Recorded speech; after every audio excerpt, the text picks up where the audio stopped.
እንኳን ለሊቀ ሰማዕቱ ለቅዱስ መርቆሬዎስ ዓመታዊ የቅዳሴ ቤቱና ልደቱ በሰላም አደረሳችሁ አደረሰን። ውድ የክርስቶስ ቤተሰቦች ቪዲዮውን ስትጀምሩት ላይክ በማድረግ እንዲሁም ሰብስክራይብ ያላደረጋችሁ ሰብስክራይብ በማድረግ አገልግሎታችንን እንድታበረታቱ ስንል በትህትና ቃል እናሳስባችኋለን። ሀሳብ አስተያየትም ካላችሁ ኮሜንት ላይ በመጻፍ ሀሳብ አስተያየትም ከሌላችሁ የሰማችሁትን ቃል ይሁን ይደረግልን እያላችሁ እናንተም ከበረከቱ ተካፋይ እንድትሆኑ ስንል በልዑል እግዚአብሔር ስም በትህትና እናሳስባለን። ከዚህም በመቀጠል በሐምሌ 25 ቀን የሚነበበውን የሊቀ ሰማዕቱ የቅዱስ መርቆሬዎስን ዜና ገድሉን እንደሚከተለው እናሰማችኋለን። ቅዱስ መርቆሬዎስ የተወለደው በምስራቅ ታህታይ እስያ በቀጰዶያ ወላጆቹ ክርስቲያኖች ሲሆኑ ስሙን ፊሊፓዶር ብለውታል። የቅዱስ መርቆሬዎስ ወላጆች አስቀድመው አረማውያን ነበሩና የክርስትና ጥምቀትን በጸጋ ተቀበሉ። አባቱን ኖህ እናቱንም ታቦት ብለው የሰየሟቸው ቀድሞ ፊሊፓዶር የነበረውን ስም ተለውጦ መርቆሬዎስ ተባለ። መርቆሬዎስ ማለትም የአብ ወዳጅ ማለት ሲሆን ዳግመኛም የኢየሱስ ክርስቶስ አገልጋይ ማለት ነው። 17 ዓመቱ የሮማን ሰራዊት ተቀላቀለና ታላቅ የድል አድራጊነት ኃይል እንደ ዳዊት ተሰጥቶት ዜናው በሁሉ ቦታ ሲሰማ ከቤተ መንግስት ሰዎችን ይልቅ ከፍ ከፍ ብለዋል።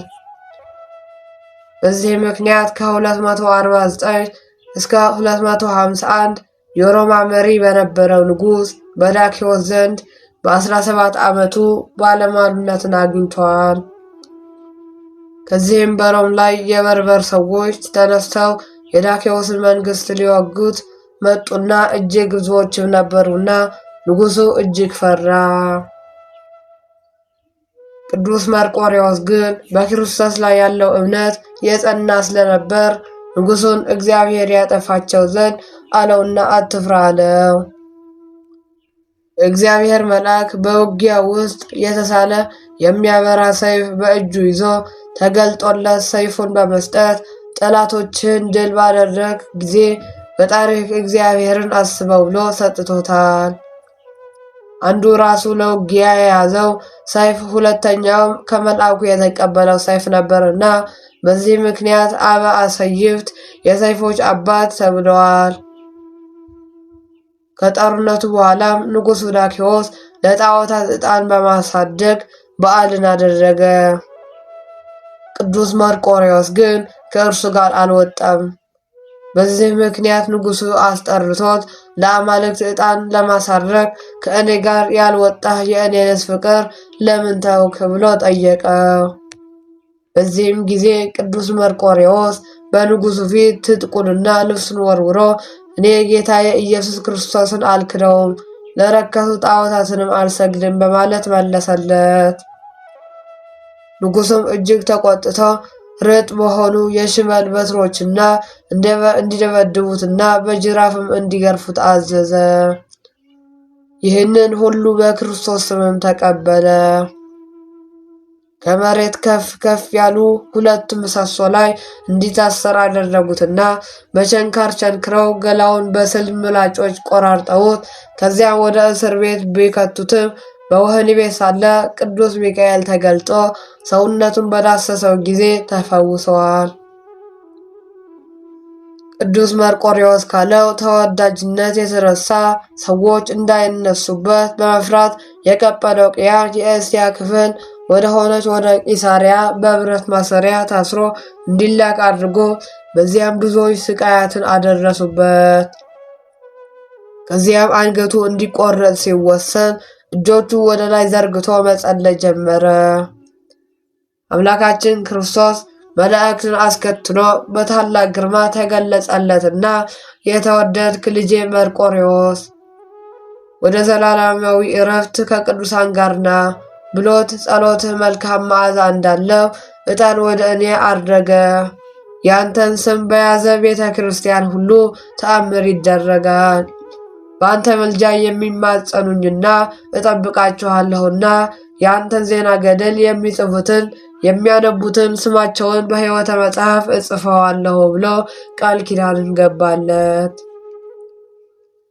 ከዚህም በኋላ ጌታችን ቅዱስ መርቆሬዎስን ባረከውና ያን ጊዜም በጣም ተደሰተና አንገቱን እንዲቆርጡ የታዘዙት ጋር በፍጥነት ሄዶ ከንጉሱ የታዘዙትን ፈጥነው እንዲፈጽሙ ለመናቸው። ተንበርክኮ እንዲህ አለ፣ ጌታ ሆይ ይህን ኃጢአት አትቁጠርባቸው ብሎ ጸለየላቸው።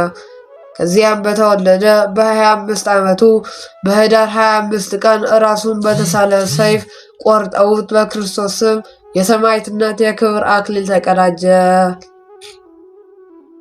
የሰማዕታት ዘመን ካለፈም በኋላ በመላው ዓለም አብያተ ክርስቲያናት ታንጸውለታል። ቅዱስ መርቆሬዎስ በፈጣን ተራዳይነቱ የሚታወቅ ሲሆን ከሃዲው ኡልያኖስ ታላላቆች ሊቃውንት የነበሩት ቅዱስ ባስልዮስንና ቅዱስ ጎርጎርዮስን ሊገድላቸው በመጣ ጊዜ በቅዱስ መርቆሬዎስ ስዕል ፊት ቆመው ቢማጸኑ ቅዱስ ጴጥሮስ ሐናንያና ሰጲራን በሞት እንደቀጣ፣ ቅዱስ ጳውሎስ የብርያሱስን ዓይን እንደጨለመ፣ ዳዊት ጎልያድን በእግዚአብሔር ስም እንደጣለው፣ ቅዱስ መርቆሬዎስም በተራዳይነቱ እንደ ጎልያድ የታበየውን ክርስቶስን የካደው ኡልያኖስ በረቀቀ ጦር ወግቶታል። የሰማዕቱ ቅዱስ መርቆሬዎስ አማላጅነትና ተራዳይነት ከሁላችን ከሕዝበ ክርስቲያን ዘንድ ጸንቶ ለዘላለሙ ይኑር አሜን።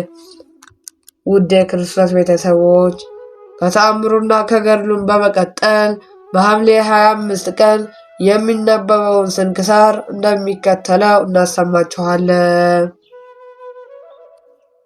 አባ ሕፃን ሞዓ። በዚህችም ቀን የደብረ ሊባኖሱ አባ ሕፃን ሞዓ አረፈ። በአባታቸው እርከሌድስ እናታቸው ትቤ ጽዮን ይባላሉ። የተወለዱት ጥር 25 ነው። አቡነ ሕፃን ሞዓ እና ከነ አቡነ ተክለ ሃይማኖት ጋር የሥጋ ዝምድና አላቸው። ይኸው አባታቸው እርከሌደስና ጸጋ ዘአብ ወንድማማቾች ናቸው። አርከሌዴስና ጸጋ ዘአብ ሌሎች 4 ወንድሞችም አሏቸው። እነርሱም እንድርያስ፣ ዘርአ አብርሃም፣ ቀሲስ ዮሐንስ እና ቀሲስ ዮሐንስ ናቸው። አርከሌዴስ ሕፃን ሞዓን ይወልዳል። ጸጋ ዘአብ ተክለ ሃይማኖትን ይወልዳል። እንድርያስ ሳሙኤል ዘወገግን፣ ዘርአ አብርሃም ታላቁ አኖሬዎስን፣ ቀሲስ ዮናስ ገላውዴዎስንና የፈጠጋሩን ማትያስን እና ቀሲስ ዮሐንስ ዜና ማርቆስን ይወልዳሉ። እነዚህ የከበሩ ቅዱሳን አባቶቻችን በእናታቸውም ወገን ቢሆን እንዲሁ በዝምድና የተቆራኙ ናቸው። አቡነ ሕፃን ሞዓ በሌላኛው ስማቸው ሕፃን ዘደብረ በግዕ ተብለውም ይጠራሉ። ይኸውም የደብረ በግዕን ገዳም የመሰረቱት እርሳቸው ስለሆኑ ነው። ከ47ቱ የሀገራችን ቀደምት ቅዱሳን ውስጥ አንዱም ናቸው። በመንዝና በተጉለት የሚገኙ ታላላቅ ገዳማትን አብዛኞቹን የመሰረቷቸው አቡነ ሕፃን ሞዓ ናቸው። ጻድቁ በክፎች ወሬና ሴራ ምክንያት ከበሬ ጋር ተጠምደው ሰማዕትነትን የተቀበሉ አባት ናቸው። ከበሬ ጋር ሲታረሱ ውለው በእጅጉ ከደከማቸው በኋላ በኃይል የተፋሱባቸው ምድሪቱ ዛሬም ድረስ ልክ እንደ ሰው የሚሞቅ ትንፋሽ ታወጣለች እና ያም በጻድቁ እስትንፋስ አምሳል ከመሬት ውስጥ የሚወጣው እስትንፋስ ለአምስት በሽታ መድኃኒት ሆኖ ብዙዎችን እየፈወሰ ነው። ገዳማቸው ከደብረ ብርሃን ከተማ በእግር የ2 ሰዓት መንገድ ርቀት ላይ ይገኛልና ይኸውም ከወይንዬ ተክለ ሃይማኖት ገዳም አጠገብ ነው። ጻድቁ ጥር 25 ቀን ልደታቸው ሲሆን ጥቅምት 25 ቃል ኪዳን የተቀበሉበት ዕለት ሲሆን ሐምሌ 25 ደግሞ የእረፍታቸው መታሰቢያ በዓል ነው። ለእግዚአብሔር ምስጋና ይሁን፣ እኛንም በቅዱሳኑ ጸሎት ይማረን። የአባ ሕፃን ሞዓ ረድኤት በረከት አይለየን፣ አሜን። ቅድስት ቴክላ። በዚህችም ቀን ከኒቆዶሚያ አገር ሐዋርያዊት ቅድስት ቴክላ አረፈች። ይህችም ቅድስት በቅዱስ ሐዋርያ በጳውሎስ ዘመን ሐዋርያዊት ሆነች። ቅዱስ ጳውሎስም ከአንጾኪያ ከተማ ወጣ ጊዜ ወደ ኒቆሞዲያ ከተማ ሄደ። በዚያም ስሙ ሰፋሮስ የሚባል ምዕመን ሰው ነበረ። ቅዱስ ጳውሎስን ወስዶ በቤቱ አኖረውና ብዙ አሕዛብም የሐዋርያው የጳውሎስን ትምህርት ይሰሙ ዘንድ በእርሱ ዘንድ ይሰበሰቡ ነበር። ይህች ቅድስት ቴክላ በቤቷ መስኮት ተመለከተችና የሐዋርያውንም ትምህርት ሰማች። እንዲህም ትምህርቱን እያዳመጠች ሳትበላና ሳትጠጣ 3 ቀኖች ቆየችና ትምህርቱን በልቧ አደረ። አባቷና እናቷ በቤተሰቦቿ ሁሉ አዘነ። ከምክሯም እንድትመለስ ሐዋርያ ጳውሎስንም እንዳትከተል ለመኗት። ነገር ግን አልሰማቻቸውም። ሁለተኛ አባቷ ወደ ንጉሡ ሄዶ ሐዋርያው ጳውሎስን ከሰሰው። ንጉሡም ወደ እርሱ አስቀርቦ ስለ ሥራው ጠየቀውና ነገር ግን የሚቀጣበት ምክንያትን በላዩ አላገኙም ነበር። ሐዋርያው ጳውሎስንም እንዲያስሩት አዘዘ። ይህች ቅድስት ቴክላም ልብሶቿንና ጌጦቿን ከላይዋ አስወገደች። ወደ ቅዱስ ጳውሎስም ሂዳ ከእግሩ በታች ሰገደችና በእርሱም ዘንድ እየተማረች ተቀመጠች። ወላጆቿን በፈለጓት ጊዜ አላገኘዋትም ነበር።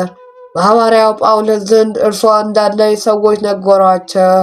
በመኮንኑም ዘንድ ከሰሷት። እርሱም በእሳት እንዲያቃጥሏት አዘዘ። እናቷም ስለ እርሷ ሴቶች ሁሉ እንዲገሰጹና እንዲፈሩ አቃጥሏት እያለች ጮኸች። ብዙዎች የከበሩ ሴቶች በሐዋርያው ቅዱስ ጳውሎስ ትምህርት አምነው ነበርና እርሷ ግን እንደሚያቃጥሏት ጊዜ ልቧን አጽንታ ቅዱስ ጳውሎስን ተመለከተችው። ዳግመኛም ሲጸልይ ቅዱስ ጳውሎስን አወጡትና በላይዋን በመስቀል ምልክት አማተበ። ርዋሳንም ወደ እሳቱ ምድጃ ወረወረችውና ሴቶችም ያለቅሱላት ነበር። ያን ጊዜም እግዚአብሔር ብዙ ዝናብን በረድና መብረቅን ላከ። የእሳቱ ምድጃ እንደ ቀዝቃዛ ጠል ሆነ። ቴክላም ሩጣ ወደ ቅዱስ ጳውሎስ ተሰውሮ ወዳለበት ቦታ ደረሰችና ርዋሳንም ላጭቶ ተከትለው ዘንድ ለመነችው። እንዲሁም አደረገላት። ወደ አንጾኪያ ከተማም በሄደች ጊዜ ከመኳንንቶቹ አንዱ ሊያገባት ፈለገ። መልኳ እጅግ ውብ ነበርና እርሷም ዘለፈችው፣ ረገመችውም። እርሱም በዚያች አገር ገዥ በሆነ በሌላ መኮንን ዘንድ ከሰሳትና እርሱም ለአንበሶች እንዲጥሏት አዘዘ። በአንበሶች መካከልም 2 መዓልትና 2 ሌሊት ኖረችና እነዚያም አንበሶች እግሯን ይልሱ ነበር እንጂ ምንም አልለከፉባትም። ከዚህም በኋላ በ2 በሬዎች መካከል አስረው በከተማ ውስጥ ሁሉ አስጎተቷት። ነገር ግን ምንም ክፉ ነገር በላይዋ አልደረሰም ነበር። ከዚያም በኋላ ለቀቋትና ወደ ቅዱስ ጳውሎስም ሄደች። እርሱም አረጋጋትና አጽናናትም። ክብር ይግባውና በጌታችን በኢየሱስ ክርስቶስ ስም እንድትሰብክ አዘዛት። ከዚህም በኋላ ቆሎንያ ወደሚባል አገር ሄዳ ሰበከች። ከዚያ ወደ አገሯ ሄዳ ክብር ይግባውና በጌታችን በኢየሱስ ክርስቶስ ስም አስተማረች። አባትና እናቷንም ክብር ይግባውና ጌታችን ኢየሱስ ክርስቶስን ወደ ማመን መለሰቻቸው። ተጋድሎዋንም ፈጽማ በሰላም አረፈች። የሐዋርያነት አክሊልንም ተቀብላለች። ስጋዋን በግብፅ ደቡብ ሰንጋር በሚባል አገር እስከ ዛሬ ድረስ አለ። ከስጋዋን ብዙ ድንቅና ተአምር ተገልጧል። እኛንም በቅዱሳኑ ጸሎት ይማረን። የቅድስት ቴክላም ረድኤት በረከት አማላጅነት ከሁላችን ዘንድ ይኖር፣ አሜን። ቅዱስ አንዲኒና። በዚህችም ቀን ባና ከሚባል አገር ቅዱስ አንዲና በሰማዕትነት አረፈ። ይህም ቅዱስ ጎልማሳ ነበርና ወላጆችም ከሀገር ሽማግሌዎች የሆኑ ምዕመናን ነበሩ። ከዚያም በኋላ ይህ ቅዱስ ወደ እዴራነው ከተማ ሄደ። በመኮንኑም ፊት በመቆም ክብር ይግባውና በጌታችን በኢየሱስ ክርስቶስ ታመነ። መኮንኑም በፍላጻ ይነጥፉት ዘንድ አዘዘና እንዲሁም አደረጉበት። ነገር ግን ከፍላጻዎች ምንም ጉዳት አልደረሰበትም። ከዚህም በኋላ አስረው ወደ እስክንድሪያ ከተማ ላከውና ከእርሱም ጋር ቅዱስ ቢሚኮስና ሌሎች 2 ሰማዕታት ነበሩ። የእስክንድሪያውን ገዥ አሰራቸውና ቅዱስ አንዲናንያ ግን በአፍንጫው ብዙ ደም እስኪፈስ ድረስ ዘቅዝቀው ሰቀለ። በየአይነቱ በሆነ ስቃይም ብዙ አሰቃየ። ከመሰቃየትም በሰለቸው ጊዜ ፈርማ ወደሚባል አገር ላከ። በዚያም በወህኒ ቤት ቅዱስ ሚናስንና አገኘውና ደስም አለ። እርስ በርሳቸው ተጽናኑና ከዚህም በኋላ መኮንኑ በየአይነቱ በሆነ ስቃይ አሰቃያቸው። በእሳት በጋሉትም መጋዝ ስጋውን ሰነጥቀው በብረት ምጣድ ውስጥ አበሰሉትና ጌታችን ያለ ጉዳት በጤና አስነሳ። መኮንኑ ማሰቃየቱ በሰለቸው ጊዜ ራሱን በሰይፍ ይቆርጡ ዘንድ ተአምራት የሰማዕትነትም አክሊለ በመንግሥተ ሰማያት ተቀብሏልና ከስጋውም ታላላቅ ተአምራትን ተደርገዋል። በሽተኞችን ፈውስ ተደረገላቸው። እኛንም በቅዱሳኑ ጸሎት ይማረን።